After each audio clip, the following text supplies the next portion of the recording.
మేడ్చల్ జిల్లా ఘట్కేసర్ మండల రెవెన్యూ పరిధి కొర్రెములలోని ఏకశిలా వెంచర్లో మరోసారి ఉద్రిక్త వాతావరణం ఏర్పడింది. 1985లో వేసిన ఏకశిలా లేఅవుట్లో తాము కొన్న ప్లాట్లపై కన్నేసి అధికారుల అండతో సర్వే చేసేందుకు కబ్జాదారులు ప్రయత్నించాడని ఆరోపిస్తూ ఏకశిలా వెంచర్ దగ్గర ప్లాట్ల ఓనర్లు ఆందోళనకు దిగారు. చట్టబద్ధంగా తాము కొన్న భూముల్లో అక్రమంగా సర్వే చేయడం ఏంటని ప్రశ్నించారు ప్లాట్లు కొన్న బాధితులు. వెంకటేష్ అనే రియల్ ఎస్టేట్ వ్యాపారి కొంతమంది అధికారుల అండదండలతో ఈ విలువైన భూమిని ఆక్రమించుకోవాలని ప్రయత్నిస్తున్నాడని బాధితులు ఆరోపిస్తున్నారు. దశాబ్దాలుగా ఉన్న ఈ వివాదంపై ప్రభుత్వం, ఉన్నతాధికారులు స్పందించి తమకు న్యాయం చేయాలని బాధితులు డిమాండ్ చేస్తున్నారు.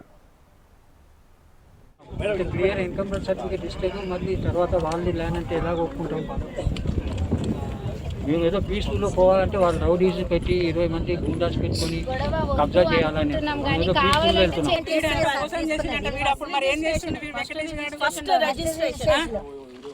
అప్పుడు కళ్ళు మూసుకుంటా వాడు మరి ఆఫీస్ నుంచి తీసుకున్న